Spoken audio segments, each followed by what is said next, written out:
How did Ben 10, ordinary kid and not so ordinary wielder of the Omnitrix, go from this? Thanks, partner. Don't mention it.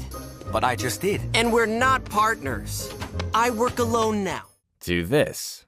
After what we just saw, sitting around sipping smoothies seems a bit mundane. In this episode, we're going to find out. That's right, today I'm covering the entire story of Ben 10 Omniverse, from start to finish. Let's get right into it. If you've somehow never heard of Ben 10, a franchise spanning 5 animated series over nearly 20 years, you're probably going to need a little bit of context. Ben 10 Omniverse is the 4th series in the Ben 10 franchise and the final series set in the classic continuity. Now, meet Ben 10. He was an ordinary 10-year-old until he stumbled upon the Omnitrix, a powerful watch-like device that allowed him to turn into 10 different aliens, hence Ben 10. Ben 10 Omniverse begins when Ben, sometimes referred to as Ben Prime, is 16, and he's collected a lot more alien DNA for his Omnitrix since then. The Omnitrix was created by Azimuth, an elderly Galvan alien and the smartest scientist in the galaxy. Sorry. The smartest scientist in 5 galaxies. He has to correct people on that a lot. You're the smartest guy in 3 galaxies? 5, actually, but who's counting? Next up is Grandpa Max, the greatest plumber in the entire Milky Way galaxy. Oh, sorry, not toilet plumbers. These plumbers are an intergalactic law enforcement organization, created to protect Earth from various alien threats. You'll often see Grandpa Max with Gwen, Ben's superpowered cousin, and Kevin, Gwen's superpowered boyfriend. Rook is a new character to the Omniverse series, hired by Max to be Ben's partner after Gwen left for college. Rook is a lot less freewheeling than Ben, but they grow to have a mutual respect for each other. Rook is from the planet Ravana, and doesn't understand a lot of metaphorical Earth expressions, so he gets confused from time to time, but otherwise he's like an encyclopedia of knowledge. There's a ton of other characters we could get into, but that should cover you for now. Let's dive in. The first episode of Season 1 is titled The More Things Change Part 1. The pilot kicks off with an 11-year-old Ben as forearms against a mechamorph named Malware. Ben transforms into Feedback and defeats Malware with ease, but something tells me Malware won't be gone for good.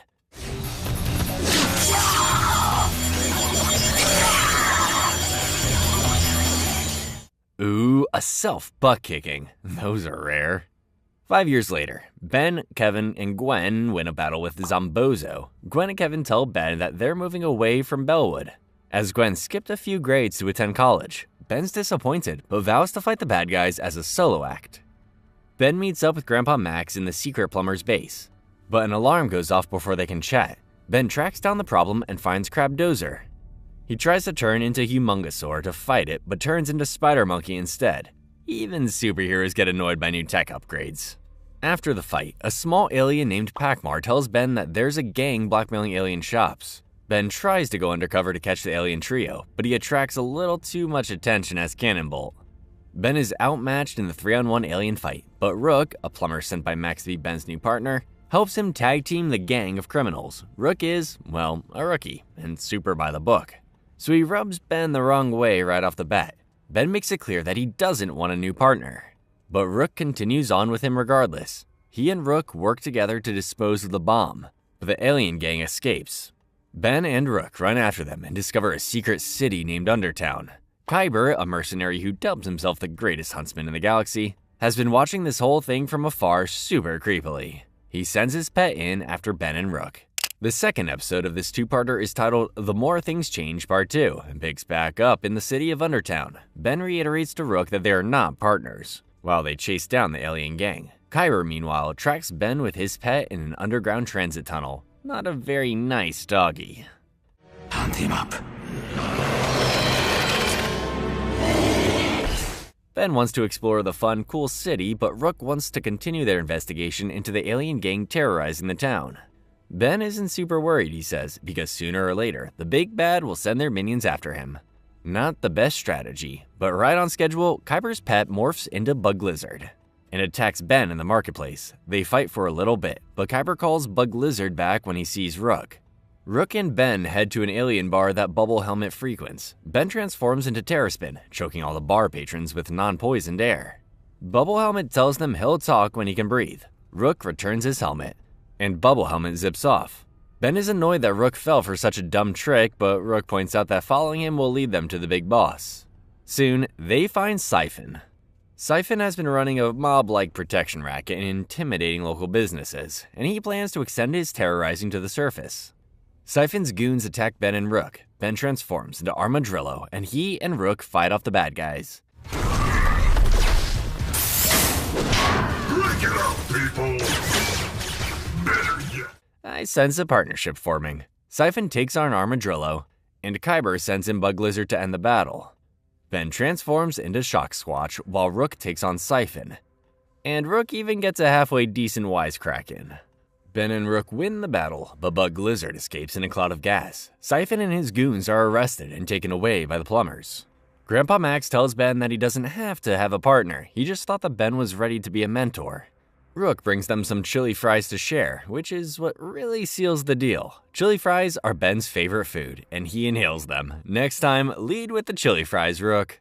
Next up, we've got episode 4 of season 1, titled Trouble Helix. Kyber the Huntsman sneaks into the plumber HQ and inserts a device into the holo display, playing a flashback video.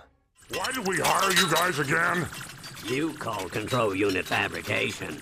I called it, but you did it! The video shows that 5 years ago, Max asked for Azimuth's help with Ben's glitching Omnitrix. It's a pretty quick fix. Max leaves Gwen and Ben alone for a minute while he speaks with Azimuth about grown-up stuff, annoying the kids. Outside, something crashes into a nearby swamp. Ben turns into Feedback to investigate. You better hope so, Ben. Feedback fights the party crasher in the swamp, which turns out to be Mechamorph. Feedback morphs into Forearms, and the Mechamorph blasts Forearms through the tower. Azimuth recognizes the Mechamorph as malware and tells him that the technology he wants isn't ready. Malware steals the incomplete Helix technology and kidnaps Albedo before escaping. Max, Ben, and Azimuth hop in the skipper to fly to Moon Galvin B. On their way over, Azimuth explains that using the Helix, they terraformed Galvin B, which created the Galvanic Mechamorphs. The Mechamorphs built a peaceful civilization. When Azimuth shut down the Helix, malware was born, corrupted and incomplete. Yeah, dude, maybe next time. Don't try to kill off an entire species after you create them by accident. Azimuth says he's trying to fix it, but if it's handled incorrectly, there could be a massive explosion, and malware is not the type to handle things delicately. Ben transforms into Heat Blast to fight malware. Albedo completes the Helix work, and malware absorbs its powers, turning into a giant red Mechamorph. Ugh, I know, supervillains are always yammering on about the same, 3 things. Malware declares that he will upgrade himself again with Ben's Omnitrix. Ben transforms into Cannonbolt, saving Azimuth and Max from laser blasts. They fight, with Malware trying to rip the Omnitrix from Ben. Ben transforms again into Diamond Head, trapping Malware in Crystal. Don't you ever get tired of being wrong? Back in the present, Kyber copies and saves the video file before exiting HQ unnoticed. Well, hopefully that guy doesn't have any nefarious plans. The next episode we're covering is episode 7, So Long and Thanks for All the Smoothies. 3 missiles fly down from the sky, anchoring the planet to the Contamelia ship.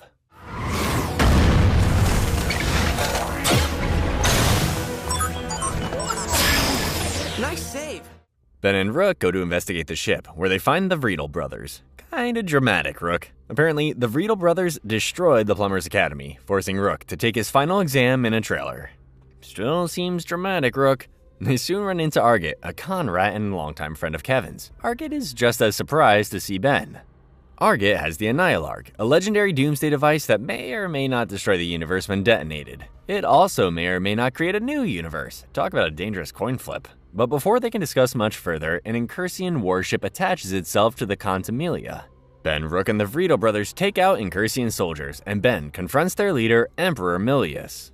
Ben transforms into NRG, melting the Incursian's weapons. Argit storms in, mad at Milius, who promised to buy the Annihilarg from him. NRG demands Argit turn over the device. But Argit says he gave it to the Vriedel brothers, who are already on their way back to Earth. It is 100% your fault, my dude.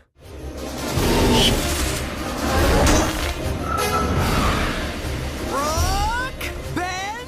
Everyone lands back on Earth.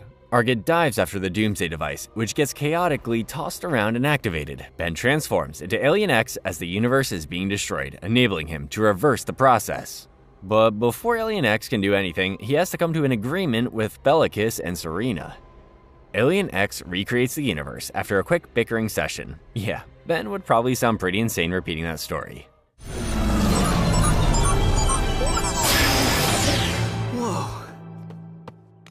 No boom?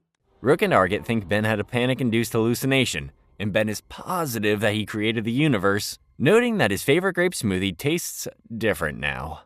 Next, we've got the final two-parter of Season 1, titled Of Predators and Prey. Ben and Rook are having a grand old time at the arcade when they're rudely interrupted by Crabdozer, a transformed version of Kyber's pet. You fight in real life all the time. Yeah, but this is in 3D. Like it's coming right at you. Ben tries to transform into Humongosaur again, but gets Stinkfly instead.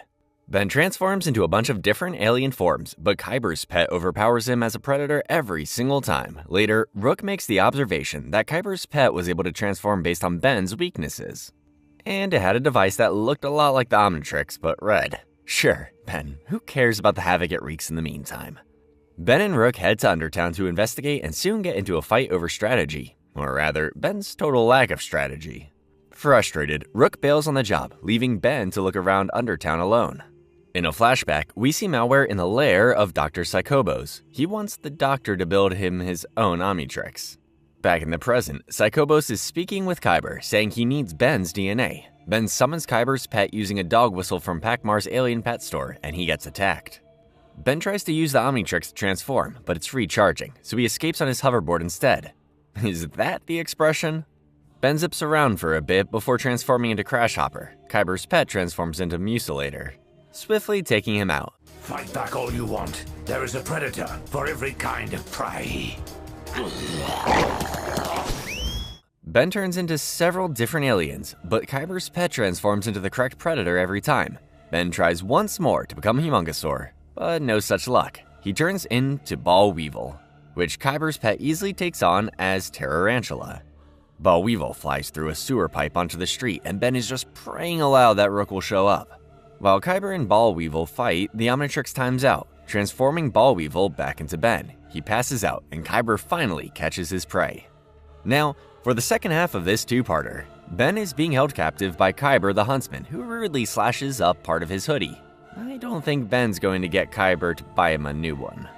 Kyber tells Ben that he's been working with Dr. Psychobos and Malware to create an Omnitrix clone called the Nematrix, which would enable his pet to transform into Ben's alien predators. For 5 years, Kyber has been hunting predators across the galaxy to collect their DNA, enhancing the powers of the Nematrix.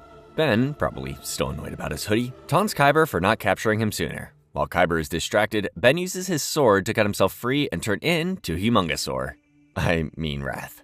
Wrath fights Kyber's dog and then Kyber. Kyber is about to cut off Ben's Omnitrix arm when Rook shows up. Turns out he and Rook were never fighting. That was just a strategy to get Kyber off their trail. Smart move, guys. Kyber whistles to his dog, which turns into Crabdozer and pins Ben to a wall.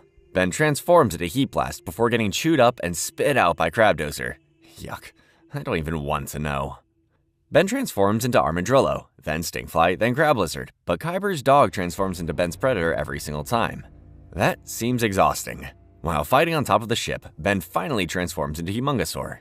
We've been waiting for 10 episodes to see this. Humongosaur fights Tyrannopede and almost wins. Ben accidentally transforms into Gray Matter, making himself just small and smart enough to pinch a nerve on Tyrannopede, making it pass out. Rook is not faring quite as well in his fight against Kyber.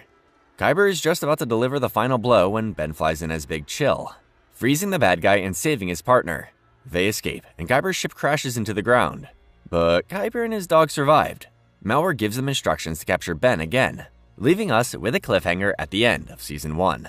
To kick off Season 2, we have an episode titled Outbreak. It begins with Dr. Psychobos' lair as he tries to fix the Nematrix, which is glitching out and causing uncontrollable transformations. Kyber volunteers to track down Ben again, but Psychobos stops him. Very true. Broken clocks are right twice a day. Meanwhile, Rook and Ben are training at the plumber base. Max and Rook think that Ben needs to do some drills without the Omnitrix, just in case it fails. Ben assures them that will never happen.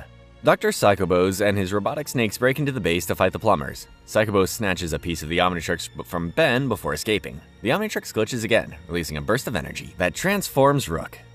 and the plumber prisoners, enabling them to break out of their cells. See, Ben, you jinxed it.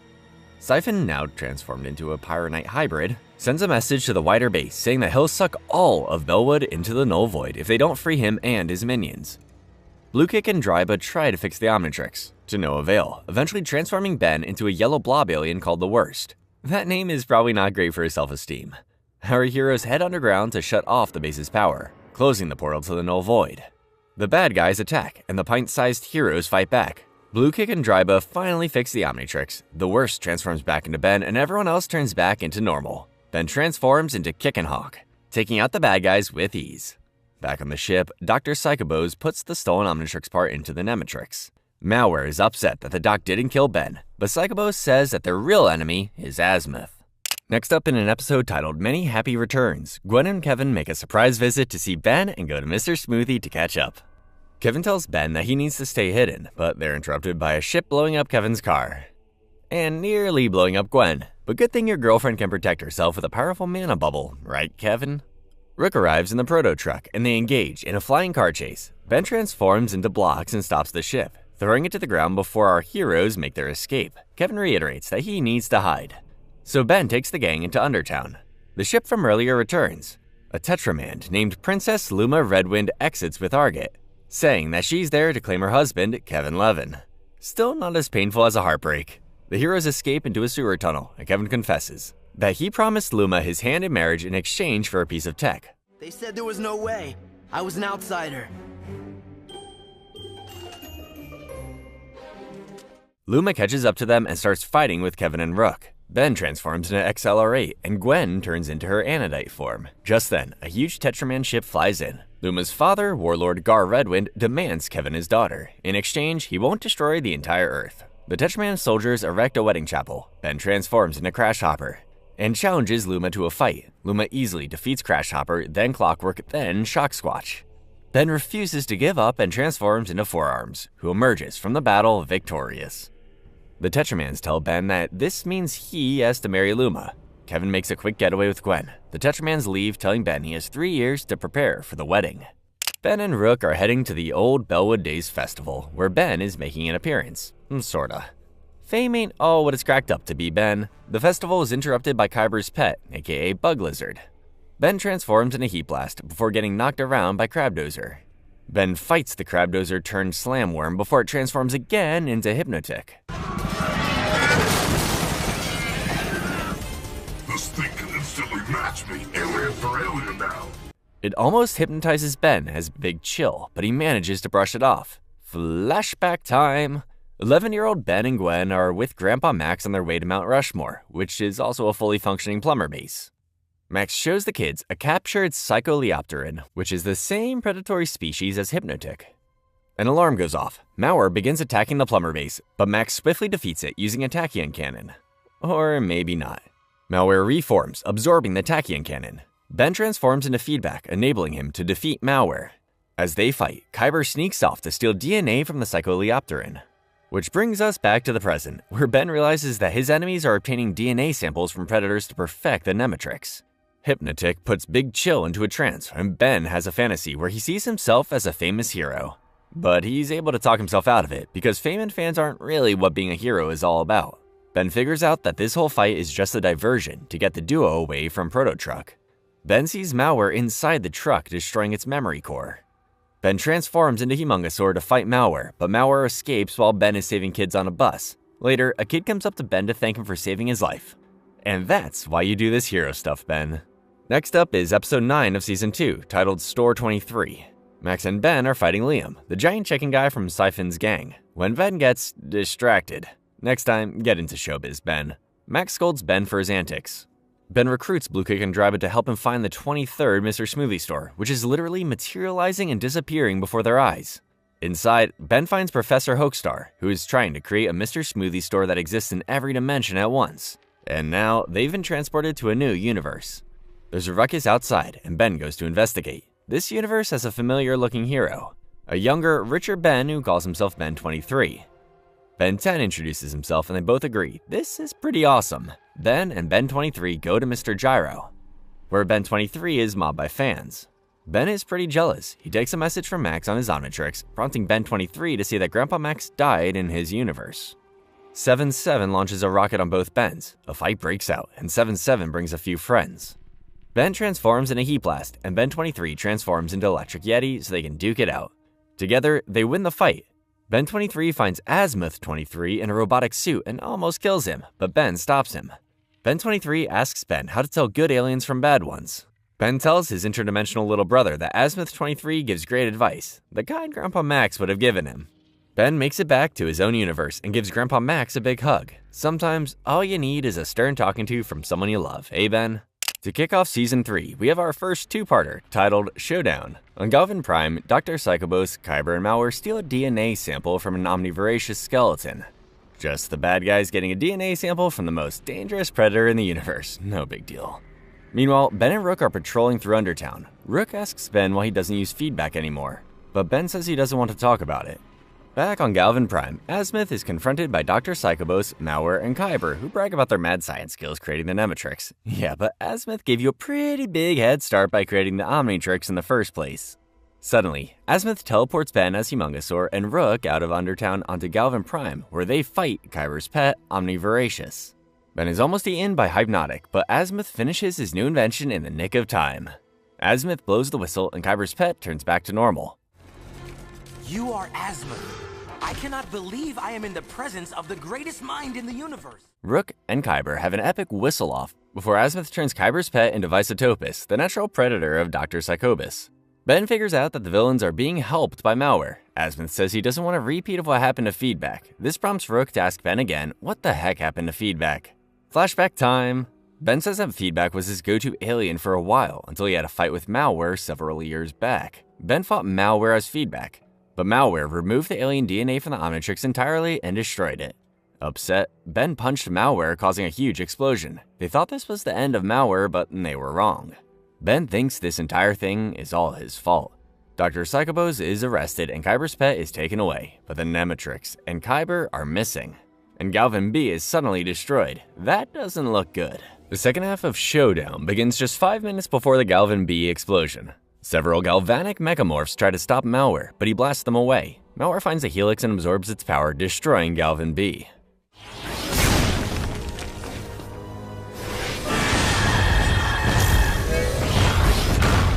Back on Galvin Prime, Ben, Rook, and Azimuth are dealing with the explosion's aftermath.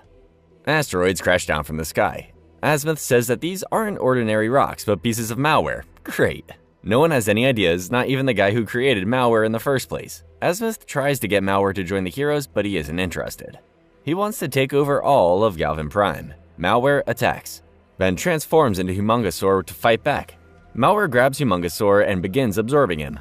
Max flies in on a plumber ship, blasting Malware just in time to save Ben, Rook, and Azimuth. The ship flies away and the gang escapes. Azimuth tells the others that he designed Galvin Prime to have a series of firewalls to prevent viral attacks, like the one Malware is engaging in. If the firewalls are activated, Malware won't be able to take over. He just needs Ben and Kevin to distract Malware for a bit. Back on the surface, Ben fights Malware as Way Big while Kevin takes on Kyber's pet. Looks like Kevin is winning. Giant Malware and Way Big face off. It looks like Way Big might have things under control, until Malware oozes up from the surface, trapping Way Big in place. Blue Kick and Dryba finish their work on the firewall, just barely preventing Malware from reaching the core. Guys, we're almost out of time. Plenty of time. We're done. Well? Malware absorbs Way Big into his body entirely. Ben is inside Malware, drifting in and out of consciousness. He sees an 11-year-old version of himself, grieving right after he lost Feedback. Azimuth tells him that losses are a learning opportunity. Present-day Ben gets an opportunity to talk to his younger self, telling him that he did learn from the experience, and most importantly, he learned to forgive himself. Ben shakes hands with his younger self before bursting out of Malware.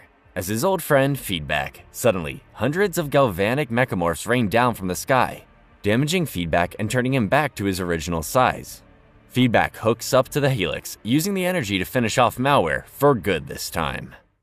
Next up, we've got another two-parter titled The Frogs of War. The Incursians are about to invade planet Earth. At Plumber HQ, Max tells Ben and Rook that the Incursians have them surrounded and are preparing for war. The citizens were riled up by Will Harang, a loudmouth TV personality known for his smear campaigns against Ben. Max urges Ben to calm down the city. He's a celebrity hero and they're likely to listen. Okay, Max was wrong. Ben nervously fiddles with his Omnitrix, accidentally turning on the randomizer function. He transforms himself into Way Big, and then NRG, and then Water Hazard, causing a whole bunch of destruction and fear among the crowd. In space, Emperor Milius is assisted by Dr. Psychobos. The incursions break through the planetary shields. Ben is able to take a few of them down on his Astrodactyl and Wrath before being saved by Rook midair.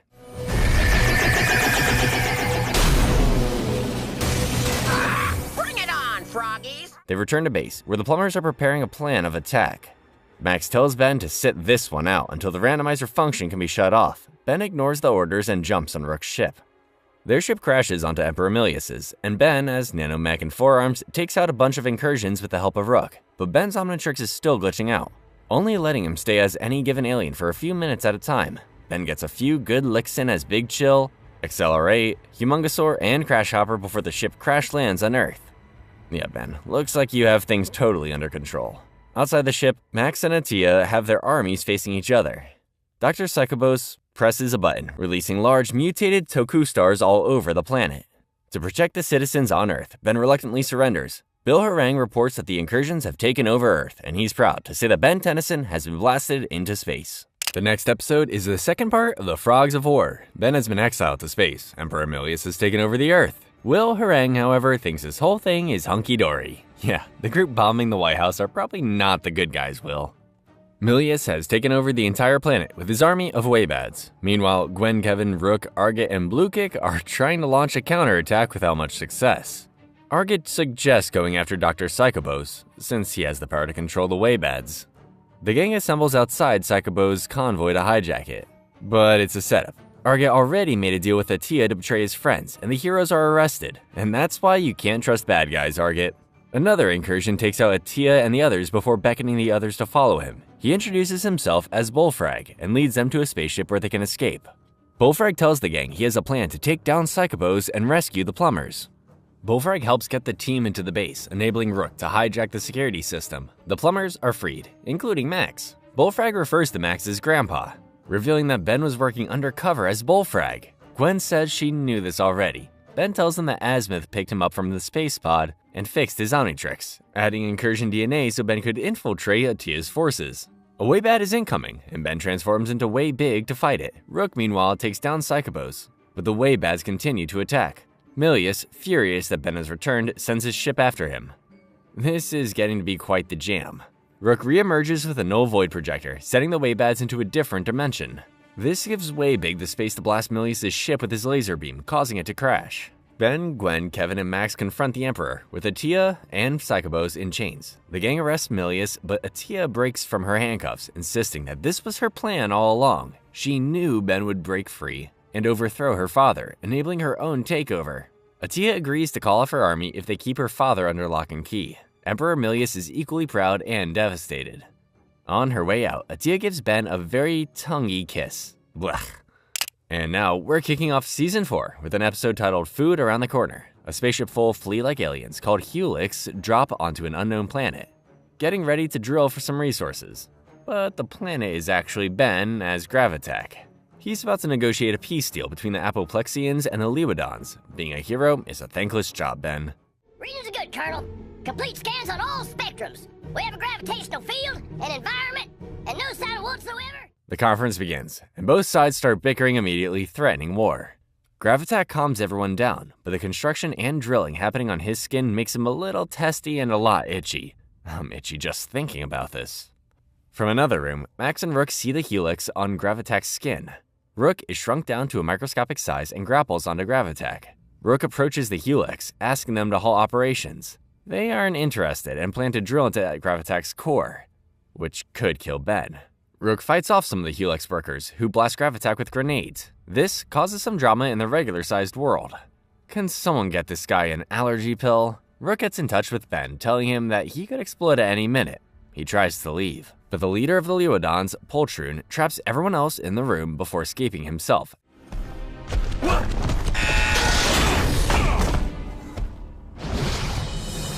Oh no, Poltroon! Saying he plans to take over his home planet. Rook finally finds the Omnitrix, disabling it to turn Gravitac back into Ben. Ben transforms into Jury Rig, escaping from the locked room. Ben transforms into Wrath and beats the crap out of Poltroon, with a last-minute assist from Rook, who destroys Poltroon's sonic frequency device. At Burger Shack, both sides finally reach a peace agreement. Poltroon was arrested and invaded by the Helix. That's some satisfying karma right there. The next episode in Season 4, Episode 6, titled Automotives. It kicks off with a flashback from 5 years back, with Kevin in the Null Void with Arget, where a robot named Otto is helping them escape from the Void, or so they thought. Didn't anyone teach you guys about robot stranger danger? Back in the present, Kevin and Rook are traveling on the planet Koros, home of the Tetramans. They're attending the Koros car show when they run into Arget, and then Otto. Kevin and Arget try to charge him, but they're stopped by Otto's violent offenders. Otto pleads innocence, saying he tried to pull them out of the Void, but Kevin doesn't buy it. The violent offenders attack. Rook calls Ben for backup, but his call is cut short. Rook and Metal Kevin fight the offenders, and soon they're arrested. Arget decided to stay away from the fighting. Yeah, totally Arget. Warlord Gar thanks Kevin, Rook, and Arget, saying they'll be honored guests at the car show. Otto and the violent offenders break out of the cell with stolen cars. Kevin and Rook hop on a Tetraman piece to chase them. Otto's group bursts through the main gate.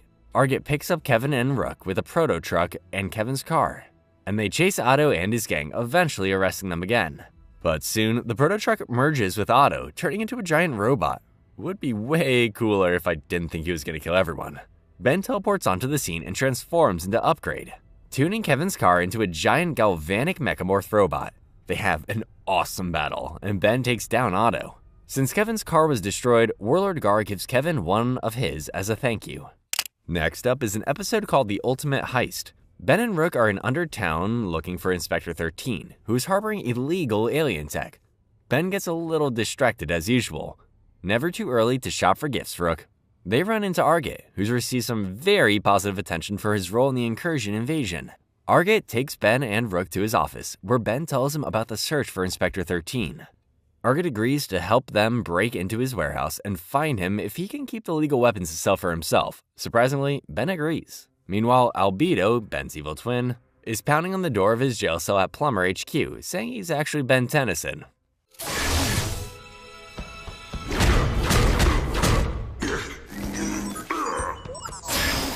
Back in Undertown, Arget, Rook, and the Albedo, disguised as Ben, break into the warehouse. The Tekadon robots are alerted, and a battle ensues. The heroes succeed, at least until Albedo turns into a Wildvine and traps them all. All those powers, and he still needs contacts and a wig for a disguise. Albedo tells the gang that he has a silent partner in the Plumber base, who helped replace him with the real Ben. Albedo transforms into Negative Humongosaur to fight Inspector 13. Soon, he's attacked by Tekadon robots. Albedo transforms into Negative Big Chill, trapping Inspector 13 in ice. Albedo steals the polymorphic crystal as well, which he says will give him ultimate power. Ben, as Armadillo, shows up just in time to fight Albedo. Ben and the Plumbers conduct a full body scan, proving he's the real Ben. The good and bad Bens fight over the polymorphic crystal, but Albedo snatches it, enabling himself to turn into ultimate forms. He fights Ben as Ultimate Humongosaur, Ultimate Echo, and Ultimate Spider Monkey, and Ben is no match for them. I can change into ultimate aliens, but you can't. Luckily, Arget sneak attacks Albedo with his quills and he passes out. Inspector 13 is arrested, but Albedo is rescued by an unidentified spaceship, which turns out to be Kyber's. Kyber's upset about Albedo's loss, but they're pleased that he can assume ultimate forms. No one likes to know it all, guys. Next up is an episode titled A Fistful of Brains. Ben and Rook are chasing Albedo in Undertown, but Ben accidentally climbs aboard his well-disguised spaceship. Ben is taken to Kyber's hunting preserve, where he's quickly attacked by a Slamoid and a Crabdozer. Soon, Ben encounters Kyber and his newest pet, a Panuncian. Kyber challenges Ben to a game. He says that he'll hunt Ben until he cannot run anymore. Ben transforms into Ditto. Kyber isn't worried and creepily pets his Panuncian. Come on, Kyber, it's not even a fair fight. Ditto splits off into multiple directions, getting chased by the Panuncian clones through the snow, the desert, and through underground tunnels. Soon, they surround Ben, and Kyber whistles to transform his pet clones into all of the different Nemetrix predators at once. Okay, that's super not fair. Rook and Max, meanwhile, are traveling from planet to planet to track Ben's DNA, but Albedo has sent them on a wild goose chase. Or a wild Ben chase, as it were. Get to the point, Albedo. If you insist, Grandpa. Ben transforms into Astrodactyl, flying into the sky before quickly hitting a ceiling. Astrodactyl blasts through the ceiling and finds Albedo. Ben tells Albedo to leave him alone, but Albedo wants revenge for his imprisonment. Ben transforms into Eye Guy, Upchuck, Goop, and Shock Squatch, but he can't beat Ultimate Albedo. Ben should really be more careful with his words. Rook and Max finally arrive, crash land, while Ben is fighting Ultimate Humongosaur. Ben transforms into Feedback, redirecting his missiles back at Albedo, capturing him. But before they can celebrate, Kyber shows them that they have Azimuth held captive. The next episode is a follow-up to the last one, titled For a Few Brains More.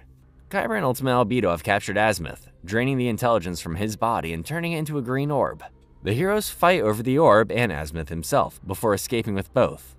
Azimuth is different though. Don't even think about it, Ben. Kyber and Albedo as negative Arctiguana follow the heroes, demanding the brain orb back. Ben escapes into a room with Azimuth, where he accidentally sets off a self-destruct function. In the explosion, the heroes escape into the proto-truck. Albedo's name is actually changed to Albedo in the Omniverse series, so I'm going to start pronouncing it like that from now on. Albedo and Kyber attack from their ship, burning out the proto-truck's engines. Kevin and Gwen come to the rescue, slowing the ship down before it crash lands on Earth.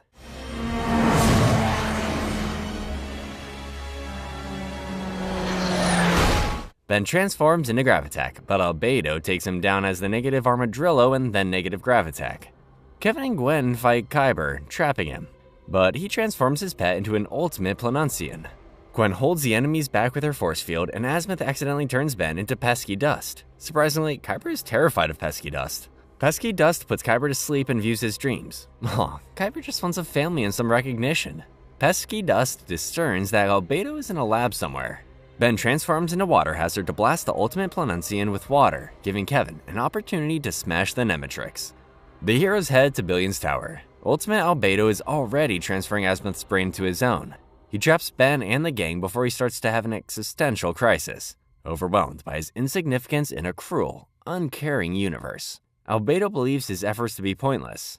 While he's monologuing, Azimuth falls on Ben's Omnitrix. Ben transforms into blocks, enabling him to pull a switch to drain away Albedo's brain power.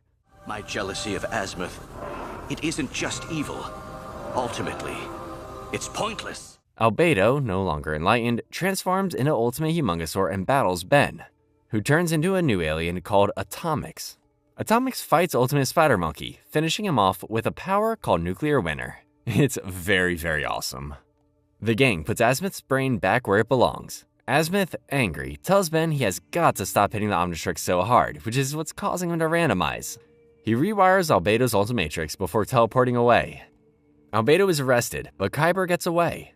The Ultimatrix starts shorting out, turning Albedo back into his 11-year-old Ben form. Aw, childhood is supposed to be fun.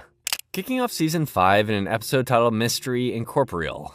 Ben, Rook, and Kevin are visiting Gwen's college, Friedkin University. Gwen has been thriving in school, overachieving in classes, protecting the campus as Lucky Girl, and even using her full name, Gwendolyn. Gwen and her friend Dante leave for class, but a rock monster attacks. Rook and Ben as Jury Rig fight the rock monster, but the Omnitrix gets damaged in the fight. It's only displaying Ghost Freak's icon. Kevin, Rook, and Ben follow the rock monster into a lecture hall, but before they can escape, students pile in for the lecture. Professor Zagliv gives her art history lecture, revealing one of the charms of Basel at the end of class. More rock monsters appear. Ben fights them with Rook and Gwen, who fights as Lucky Girl. Gwen still doesn't get any credit though. The heroes confront Zagliv. Ben accuses her of using the charm of Basel, but Dante laughs evilly behind them, snagging the charm and attacking. Dante kidnaps Gwen and takes her into the basement, revealing himself to be Darkstar. Rook blasts open the door with his proto tool, and a fight breaks out between the heroes and the rock monsters. Darkstar drains the mana from his rock army, turning himself back into Michael Morningstar. Personally, I do not find murder supervillains to be beautiful whatsoever. Ben possesses Michael as Ghost Freak, using his body to free Gwen. Soon, Michael/Darkstar/Dante is arrested, but the police officer is actually Charmcaster, enabling Zeskare to return from the Ledger Domain. Next up is an episode titled An American Benwolf in London. It begins with Kai and Wes Green investigating the sewers of London. They're interrupted by Forever King Dr. Joseph Chadwick and his knights, who steal the formula and kidnap Wes. Kai gets away and calls Ben for help. Ben and Rook arrive in London, but Ben swears that Rook didn't have to come. Ooh, Ben's in love. The pair arrive in London and meet up with Kai, who tells them that the Forever Knights stole her grandfather to get his help finding a sword, eventually leading them to Highgate Cemetery. Gwen and I talk. It wasn't a crush, okay? I just thought she was different. At the cemetery, the Red Knights attack. Rook and Forearms battle with him, enabling Kai to escape, but she immediately runs into Chadwick, who has Wes in custody. Chadwick tells them that they're searching for Excalibur, which will prevent aliens from coming to Earth and return the Forever Knights to their rightful place as rulers of the world. Chadwick takes them to a roof near Big Ben where they summon a stone structure. Ben tries to fly down to it, but transforms into Blitzwolfer instead. A battle ensues as our heroes attempt to get to the sword, and Ben even saves Kai. Pretty smooth, Ben. At the stone structure, Chadwick opens the door using a ring. He drinks the Mr. Hyde formula, turning into a gorilla-like beast, but he's unable to pull out the sword. Chadwick forces Ben to try, but he's not successful either.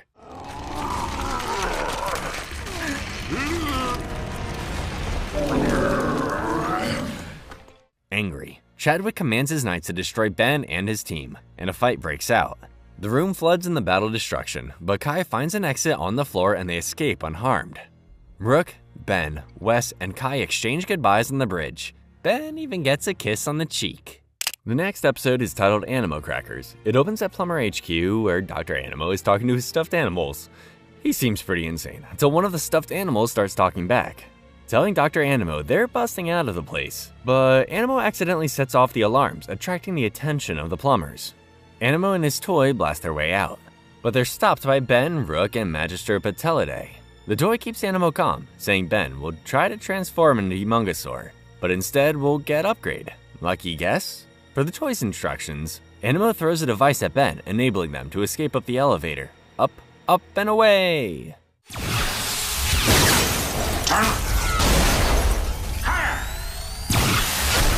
Animo and the toy crash land the elevator into the forest.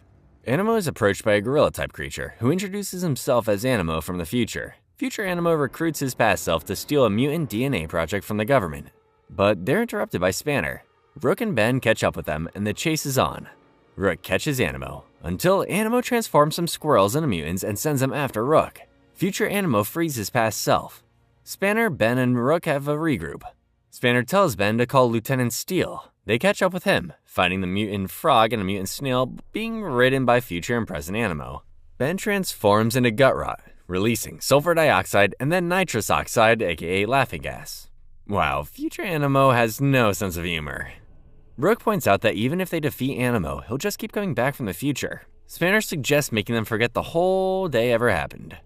Gutrot sprays a gas on the Animos that introduces short-term memory loss, saving the day. Spanner takes future Animo back to the future where he belongs. The next episode of Season 5 is an episode titled Rad Monster Party. Ben, Rook, Rad, and Hobble are flying through space on the lovely duck ship when the engines go offline, causing the ship to crash on Anner Transil. Ben is loving the place, as all the residents appear to be cool monsters. Yeah, Ben, get your scary face away from the nice monster, man. The gang explores the town while being stalked by a Thepkufin. Hobble, Rook, and Rad are soon snatched away by some spooky bandages until the monster reveals itself to be Ben. Ben transforms into Wildvine and he fights the Thepkufin in front of a crowd. But from the perspective of the townsfolk, it looks like Ben is beating on an innocent mummy and a mob forms to chase him. A Laboan plumber named Scout swings down to save Ben and agrees to help him find his friends, who are probably taken by Cthulhu. Soon, Scout and Ben arrive at a temple where Rook, Rad, and Hobble are wrapped up in bandages. Cthulhu attacks, and Ben quickly finishes him off as Crash Hopper. Before the gang can return to the ship, they're stopped by Zaskare, Crujo, and Dr. Victor. Ben is kinda rude about Zascare's name. Way to stand your ground, Ghost Freak. Zaskare tells Ben after escaping the Ledger Domain, he broke into the basement of Plumber HQ, freeing Dr. Victor and stowing themselves away on the Lovely Duck. They crashed the ship on purpose so Zaskare could rule Anner Transil as High Ecto-Lord once more. Ben transforms into NRG and opens his metal casing. The light from NRG's true form blinds Zaskare, but before the heroes can apprehend him, the mob comes back, giving Victor and Crujo time to grab their boss and escape. Scout convinces the mob to leave and gives the heroes their part to fix the ship. Oh. Oops. Looks like these guys are going to be staying on Anner Transil for a while. Next up is an episode titled Charmed, I'm sure. Ben and his friends are still stuck on Anner Transil. Even worse, Ben has a pimple on his face. But maybe the Charmcaster appearing out of nowhere is even worse. Ben is ready to fight, but Charmcaster tells them that she wants their help defeating Zaskare. Him? I don't know. He's new. I'm still trying to figure it out myself. Ben isn't convinced and asks Rad how long it will take them to finish fixing the ship, but Rad ignores him, still mad at Ben for breaking the ship part. Soon, Ben, Rook, Charmcaster, and Hobble make it downtown, sneaking around to avoid detection. Rook tries to help Ben get rid of the many pimples on his face to no avail. The gang finally arrives at Zascare's castle, where they're attacked by living pumpkin scarecrows. They can only be defeated by magic, so Charmcaster takes out a bunch of them while Ben, as Swampfire, clears a path to the castle. When Ben turns back into himself, his pimples are bigger and way uglier. The heroes find a trick mirror and end up having to fight mirrored versions of themselves. They're able to shatter their doppelgangers and finally find Zascare's room. Zascare tosses Charmcaster the Alpha Rune, saying he already drained its power and no longer needs it. He then teleports the heroes out of the castle. The living pumpkins attack again, but Charmcaster uses the Alpha Rune on herself, absorbing her rock monsters and attacking Rook, Ben, and Hobble. He's gonna need a lot of therapy for this heartbreak. Okay, that is the coolest thing ever! Ben turns into Swampfire again and realizes he can control plant life. He orders the pumpkins to attack Charmcaster instead. Rook throws his various pimple cures at Charmcaster and her armor dissolves. He uses Gwen's spellbook to teleport her away to the Ledger domain.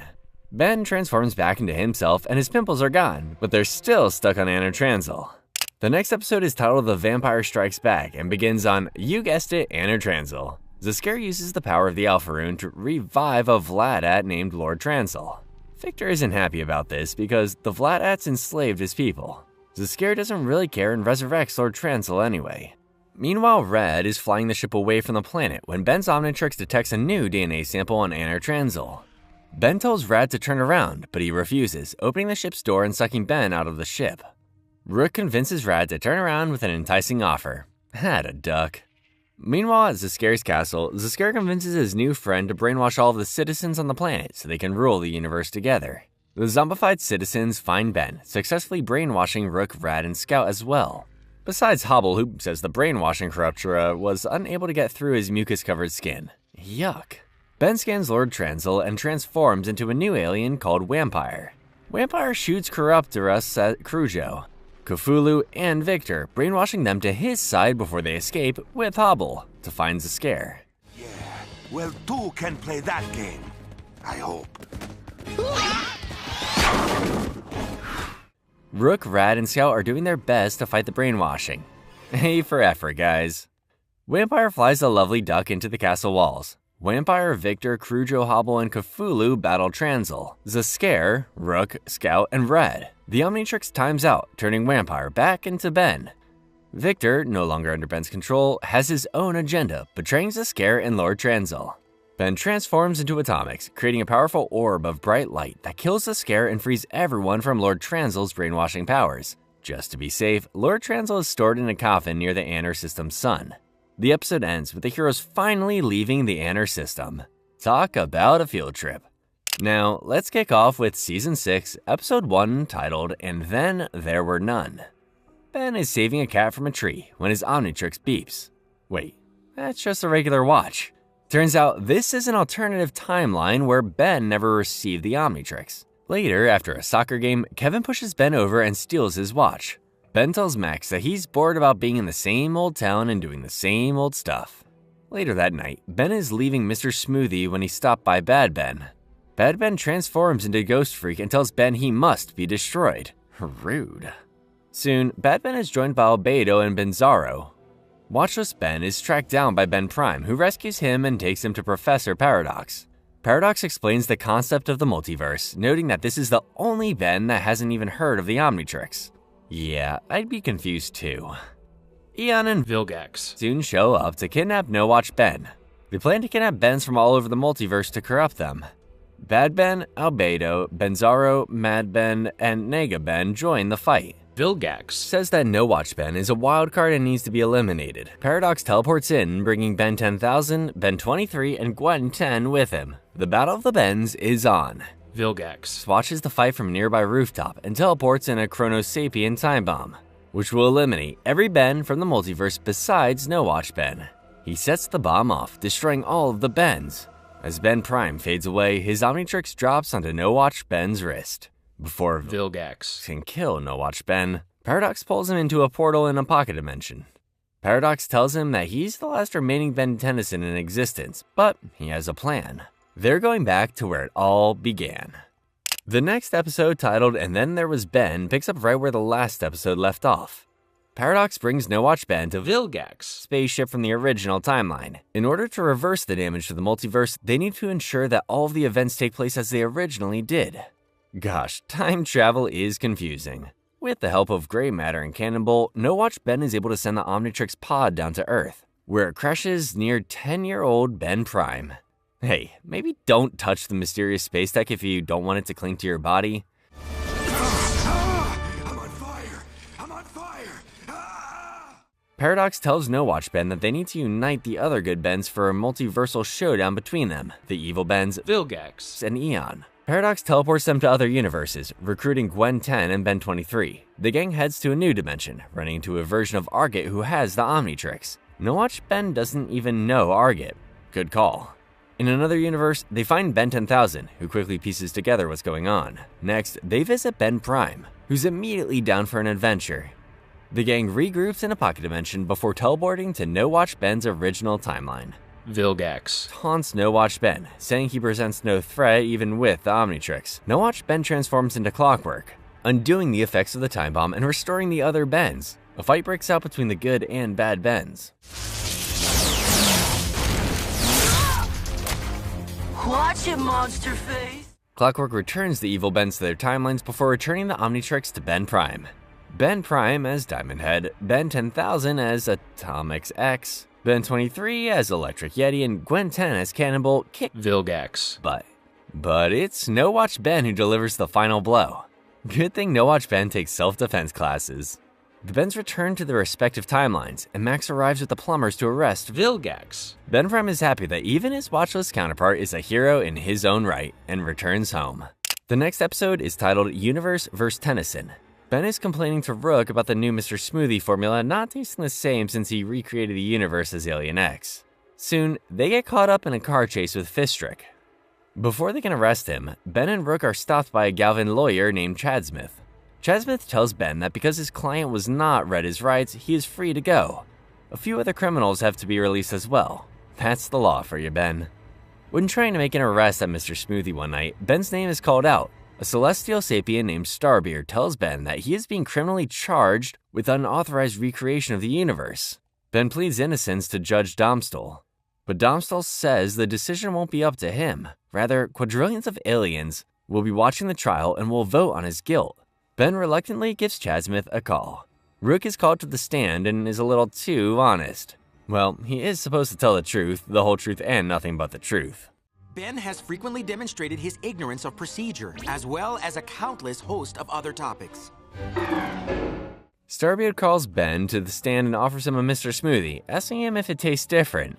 Ben caves and admits he was forced to recreate the universe after the Annihilarg destroyed it. Ben is found guilty. Chad Smith has another trick up his sleeve, invoking the Tetraman Trial of Combat. Ben transforms into Forearms and then Eye Guy to fight a galactic gladiator. It doesn't go well. Ben transforms into Alien X. After some bickering with Serena and Bellicus, Alien X surrounds the gladiator and an army of duplicates before sealing him in a black hole. Ben is announced as the winner and let off the hook for the crime of recreating the universe. Ben begrudgingly thanks Chad Smith for his services. Oh, Ben has a credit card. To wrap up Season 6, we have another two-parter titled Weapon 11. Kevin, Arga, and Zed visit Alan on the Albright farm when a rooter named Swift crashes into the barn. A fight breaks out. Alan, now in his pure knight form, fights Swift with Kevin and asks where Ben is. Ben and Rook are at Mr. Smoothie when Gwen appears with a letter from Kevin. The letter reads that Kevin has Alan and needs Gwen to find Helen and Manny and bring them to the Null Void. Stubborn kid. Kevin tells Alan that they lived with Helen and Manny as kids, which Alan doesn't remember at all. In another flashback, Kevin shows Alan that they were experimented on by the Rooters, led by Proctor Cervantes. In the Null Void, Kevin sneaks into the Rooter base. Cervantes was hoping that Kevin would bring his friends and help him defeat Ben. Ben crashes in as Atomics. Gwen, Rook, Arga, and the Amalgam kids arrive soon after. Kevin is pretty annoyed because he was very much trying to avoid this scenario. Don't you know Ben hates orders, Kevin? After all I did to keep Ben and the Amalgams away from the Rooters, you just bring them here? Cervantes zaps Kevin and the Amalgam kids, making them turn on Ben. Cervantes then traps Kevin in a force field for a little chit-chat while the others duke it out. Cervantes tells Kevin that everything that's happened is Ben's fault, and Kevin should have neutralized him years ago. Ben transforms into Alien X, taking out the Amalgam Kids and Rooters with ease. Before Alien X can hurt Alan, Kevin stops him. Ben turns into Kickenhawk, wanting to fight Cervantes, but ends up fighting Kevin instead. Kevin smashes Kickenhawk through the floor, and Kickenhawk escapes with Gwen, Rook, Zed, and Arget. Cervantes is pleased to have reunited Kevin and the Amalgam Kids. Kevin says he plans to hunt down and destroy Ben Tennyson. The Season 6 finale begins right where the last episode left off. Ben and his non-corrupted pals are trying to escape the Null Void when they're attacked by a Waybad. Ben tries to turn into Way Big, but gets Ball Weevil instead. Luckily, they still manage to escape. Arget leads them to a secret cave and tells Ben that Cervantes was a former plumber, who specifically trained Kevin and the Amalgam Kids for years to destroy Ben. Frustrated, Ben demands more info. Okay, snack break and then story time. Arget goes on to describe a flashback, in which the Amalgam Kids and Kevin attacked Team Tennyson soon after Ben got the Omnitrix. Kevin accidentally touches the Omnitrix, mutating into a terrifying, powerful creature, but they're still defeated. Cervantes considered the mission a total failure, wiping the kids' memories before he was willing to try again. The gang is trying to come up with a plan, but they're interrupted again by a Waybad. Gwen morphs into her Anodite form, enabling them to escape to the Rooter base. Kevin tries to stop Ben's group from reaching the Null Void projector. He pins down Gutrot and touches the Omnitrix, causing him to mutate again. I don't know about you, but I would not be relaxed looking at that face. Ben fights mutated Kevin as Swampfire, Gravitack, and Feedback, while Rook and Gwen take on the others. The Omnitrix times out and Kevin captures Ben. Kevin brings Ben to a disruptor chamber that will destroy Ben and the Omnitrix forever. But instead of putting Ben inside, Kevin grabs Cervantes, destroying his loyalty Neuromatrix, turning the Amalgam Kids against the Rooters for good. Outside the base, Max, Magistrata, and Magister Patellidae arrive, revoking the plumber tech and sentencing them to eternity in the Null Void. Ben and his friends decide to head to Burger Shack. Next, let's kick off Season 7 with an episode titled Rook Tales. It begins on Ravana, where Rook Shar, Rook's younger sister, is about to board a ship to attend the Plumber's Academy, when Master Kundo appears to stop her. Shar says her mind is made up, but that doesn't stop Kundo from sneaking aboard the ship. Man, this guy really doesn't like the plumbers. Back on Earth, Ben and Rook are waiting for Shar to arrive. Just be glad you didn't have to pick her up at an actual airport, Ben. Don't understand. Hey, how'd Lucky Girl get a fan page? Do I need something like that? When the ship arrives, Shar exits, bringing Young One with her. He also snuck aboard. Don't these guys have an intergalactic TSA or something? Ben and Rook's family are enjoying smoothies when Kundo shows up, demanding Shar and Young One return with him. Kundo strikes first, so Ben transforms into Water Hazard and they battle. Kundo almost kills Ben, but Rook blocks the strike with his Proto Tool, which shatters. Kundo is distracted by a car, giving Ben, Rook, and his siblings time to escape to Plumber HQ. Back at HQ, Ben tries to help Young One get his Bienthok to fall off, to no avail. Oh, thank God, just fruit. Rook heads to Undertown unable to find Kundo, until Kundo attacks him. Shar joins the fight, but they're swiftly defeated. Kundo insists on returning to their home planet after they find Young One. Ben and Young One see footage of the fight in Undertown and race off to confront Kundo. Ben transforms into Wildvine, blocks, and Kickenhawk to fight, but Kundo defeats them all with ease. Rook regains consciousness. Young One throws his brother the fixed Proto Tool, blocking Kundo's Stonecutter and sending him flying into a vat of chemicals, turning him into a cyborg, to his horror. Young One's Bienthok falls off, and he gets to choose a name for himself. Rook, Ben. The next episode is titled The Ballad of Mr. Bauman. It begins with a flashback featuring a very young Ben, who was destroying his store even before he got the Omnitrix. On his way home, a falling star crashes near his vehicle, and Bauman sees a strange alien asking for help. Bauman picks her up, saying she's in good hands. Exactly 5.22 years later, Ben and Max are at Bauman's store when Volcanus attacks. Ben's Omnitrix times out, but he and Max use a fire extinguisher to stun Volcanus. Max and Ben find Bauman in an abandoned mine. He says that he took care of Volcanus. Yeah, something tells me that's not the end of Volcanus. Bauman runs off to find the alien he rescued years ago. Her name is Sheelane, and she's Bauman's girlfriend who needs Element X to survive. Sheelane has been living underwater and is only able to visit Bauman for one day every 5.22 years. Bellman delivers her the Element X, but Volcanus crashes in, stealing the element and Sheelane. Ben transforms into Diamond Head to fight, reclaiming the Element X, but during the fight, Volcanus is backed into the iron ore, causing a huge explosion. 5.22 more years later, Ben is walking through Undertown when he sees a pair of pickaxe aliens following Sheelane and Bauman. Before Ben can follow them, he's knocked out, waking up in a dumpster. Ben transforms into Eye Guy, tracking the couple by Bauman's strong cologne. Bauman and Sheelane's day is interrupted by Volcanus and the pickaxe aliens. He steals Sheelane, heading down to her ship to obtain Element X. Bauman later returns to the mine with an underwater suit. Ben transforms into Ripjaws and a fight breaks out. Sheelane takes on the pickaxe aliens and Ripjaws destroys Volcanus' suit. Again. With the bad guys defeated, Bauman tells Sheelane that his suit will let him visit her whenever he wants, and he proposes. Aww, happy ending. The next episode is called Fight at the Museum. Ben is on the museum day with Esther. Well, Esther thought so until Rook showed up. And then they run into Kai, which will also probably kill the day vibe. Didn't you get my email? Oh yeah. I stopped reading as soon as I saw the word museum. Spanner teleports in, glad to see a mysterious orb. Kai directs everyone to the orb Apunapunku, the first artifact she and her grandfather found together. Pro tip, Ben, don't insult the place your date took you to. Before the tour group reaches the orb, it's stolen by an alien named Subdora, who has the power to turn invisible. Ben transforms into Wildmud to track her down, but Subdora gets the upper hand. Soon, Ben is saved by Spanner. Subdora escapes, but Ben gets the orb back for Kai. Kai wants Ben and Rook to stay at the museum overnight just in case there's more trouble. Ben is annoyed, but Spanner tells Ben to be nicer to Kai, insisting that they're meant to be together. Using that expression from now on.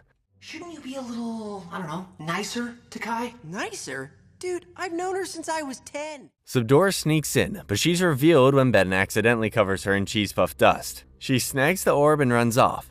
Rook, Spanner, and Esther give chase while Kai and Ben are trapped in the secure room. Esther retrieves the orb, and they go back to the museum again. Kai and Ben are bickering again. Spanner insists they stop fighting, saying he's from the future where they're together. Esther is none too pleased about this. But before the situation can be resolved, Exoskull crashes into the museum wanting the orb. Ben fights him as Shock Squatch and then Gravitech, but the bad guys still escape, having stolen an artifact from inside the orb. Kai is devastated, and Ben tries to comfort her. Spanner snags the empty orb and returns to the future, returning the artifact to Kai and Ben 10,000. To wrap up Season 7, we've got another two-parter titled It's a Mad, Mad, Mad Ben World. Ben is prepping for a video game marathon when he's interrupted by Ben23, who is sent to this dimension for mentorship, aka smoothies and video games. I'm sure they ate plenty of fruits and vegetables too. Ben's Omnitrix beeps. It's Rook, who needs help stopping a robbery by Subdora and Exoskull. Ben Prime fights Subdora as Goop, but she knows his weakness and escapes with Exoskull. Subdora and Exoskull deliver their parts to Maltruant and Dr. Psychobos. The heroes arrive with the Bens fighting the bad guys as the Worst and Toolbox. Toolbox launches the Worst at Exoskull, causing a huge explosion. The Bens wake up only to find their surroundings are destroyed. Not the time, Ben23. Ben and Ben23 as Molstache and Nighty Night fly into town, finding Mad Harangue leading a team of miners. The drill is about to fall on the workers, but it's stopped by the Bens as Mr. Monkey and Bullfrag.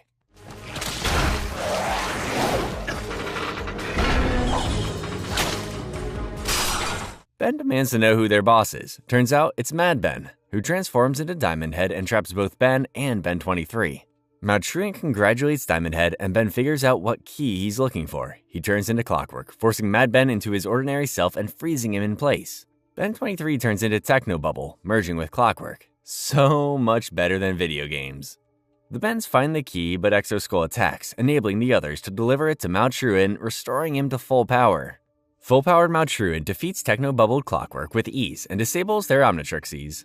Maltruant says he plans to restart the Time War and gives Mad Ben permission to do whatever he wants to the other Bens.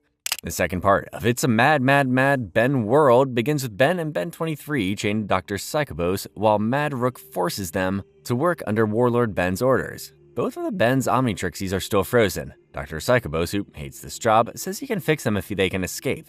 While Ben bickers with Mad Rook, Psychobos steals a set of keys to a nearby truck. That night, the unlikely trio makes a run for it and finds shelter in a busted-up Mr. Smoothie. By the next morning, the doc says he has fixed the Omnitrixies. Except minor detail, now Ben's Omnitrix transforms Ben-23 and vice versa. Oh good, this will be great for their dynamic. Back at the digging site, the Bens transform into Freeze Ghost and Eye Guy, and a fight breaks out. They freeze Mad Rook and his army. After finding a dehydrated worker, the Bens turn into Blocks and Handyman, busting open the water tower to let the workers drink. The Bens free the workers before Mad Ben appears. Mad Ben turns into NRG, blasting the workers rebelling against him. The Bens transform into Wrath and Lightning Bolt before fighting Mad Ben as Waybig. Ben-23 turns Ben into Nanomech, who flies inside Waybig, blasting him from the inside, ending in his defeat. You don't get to have slaves and complain about cheating, Mad Ben. Mad Rook has had a change of heart and locks up Mad Ben's Power Watch, saying he's unfit to rule this world. The workers are freed, and the Bens are ready to go home. But Dr. Psychobos messed with the Omnitrixies, turning them into time bombs so he could rule the place. The Bens transform into Gray Matter and Brain Frog, stopping the explosion. Mad Rook and the workers arrest Mad Ben and Dr. Psychobos. The Bens try to leave, but they're stuck. Luckily, normal Rook and Professor Hoakstar's dimension-traveling Mr. Smoothie materialize, and everyone is able to return to their respective homes. Kicking off, the final season of Ben 10 Omniverse is an episode titled Let's Do the Time War Again. Rook and Ben get into a car accident in Undertown, and by accident, I mean Exoskull bashes through the side of their truck and into the wall behind them, revealing a bunch of Time Beast eggs.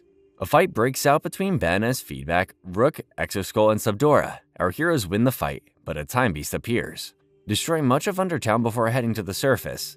Feedback and the Time Beast blast each other, freezing Bellwood in time. Worst game of freeze tag ever. Professor Paradox and Ben 10,000 arrive on the scene and reverse time to a few minutes before the crash. Eon is speaking with Exoskull and Subdora, planning to steal the Time Beast eggs. After Ben and Rook accidentally intervene, Eon hatched one of the eggs to turn into a full-grown Time Beast. Ben 10,000 and Paradox teleport in, sending Ben and Rook to the surface after the Time Beast.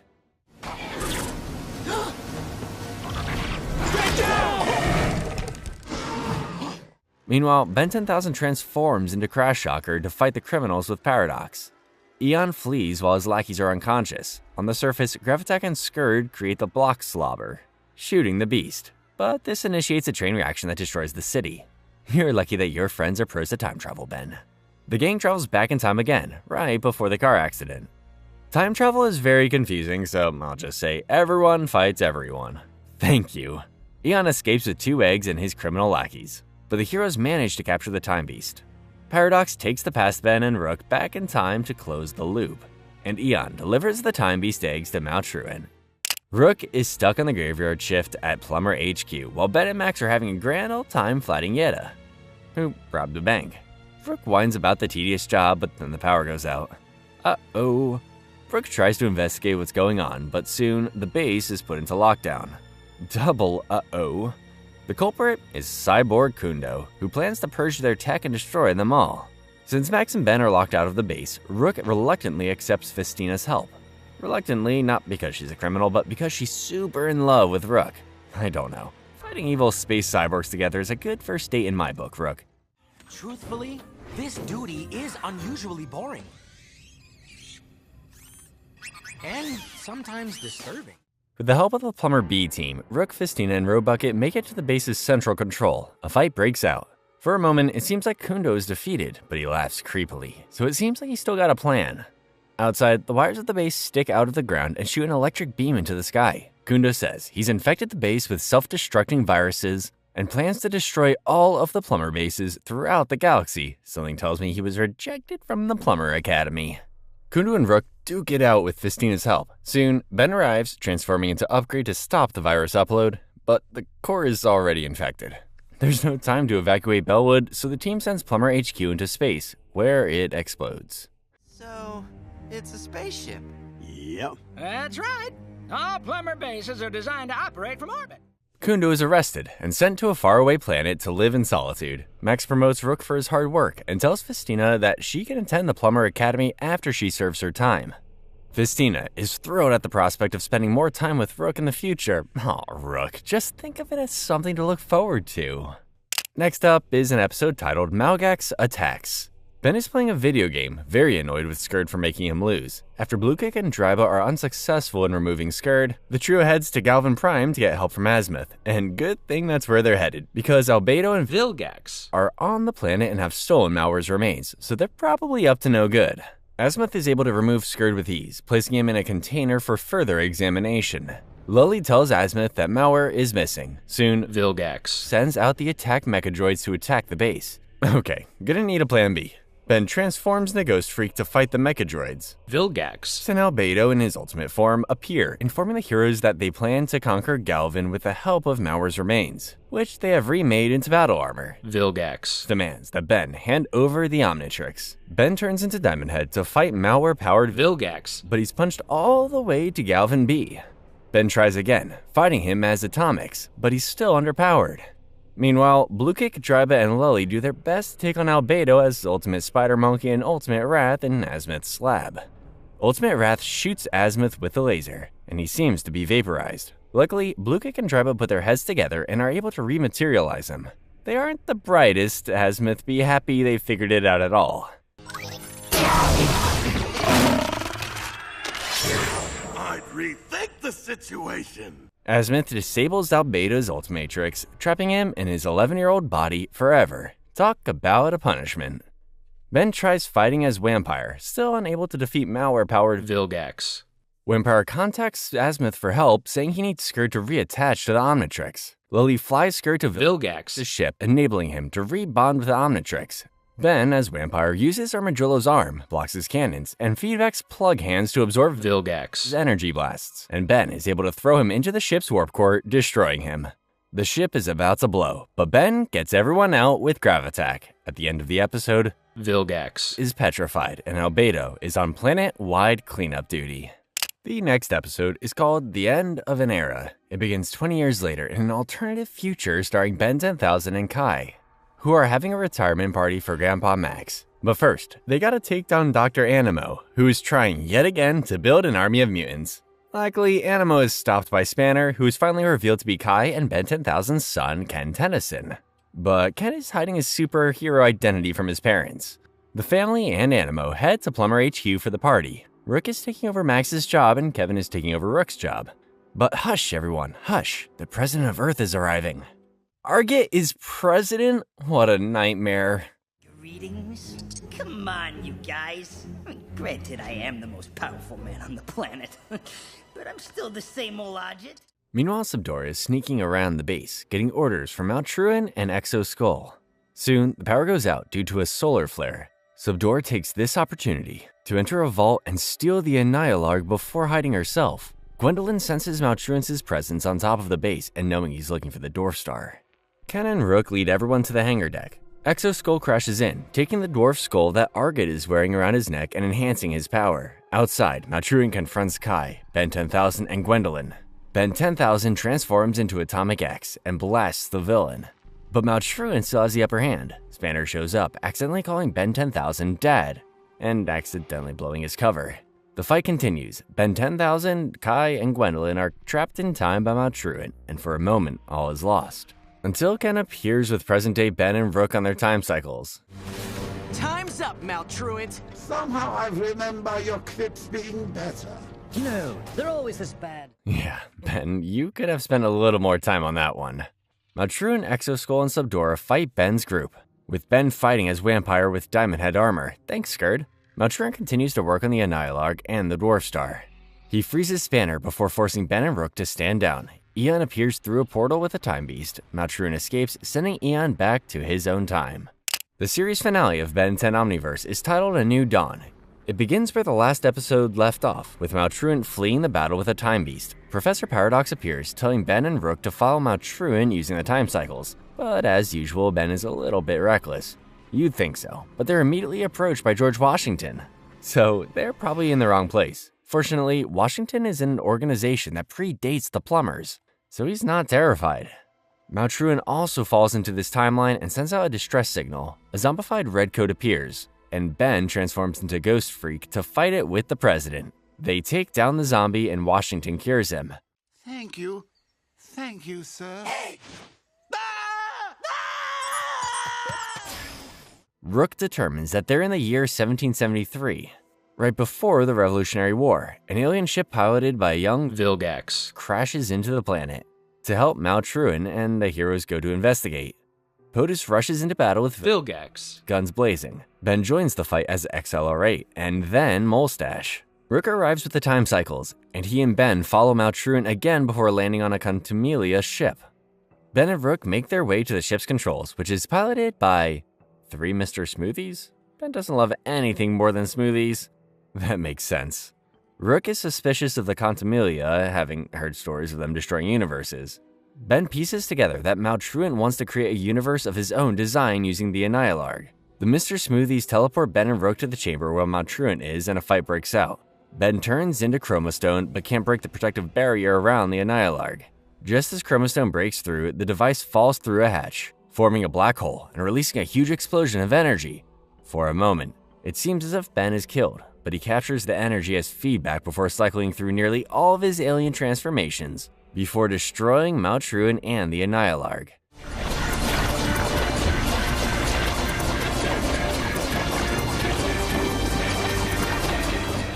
Skurd is reunited with his ancestors. Professor Paradox teleports in, congratulating Ben. He invites Ben and Rook to help him hide Maltruan's parts across the galaxy before the partners head back to their home universe. Ben is kind of bored, having just witnessed the creation of a new universe. I mean, yeah, how do you beat that? Ben proposes a road trip, calling Gwen to invite her and Kevin on a tour of the new universe. Something tells me that even in the new universe, they'll find plenty of bad guys to take down. And that was the entire story of Ben 10 Omniverse. Let me know your thoughts on this version of the series in the comments below. See you next time.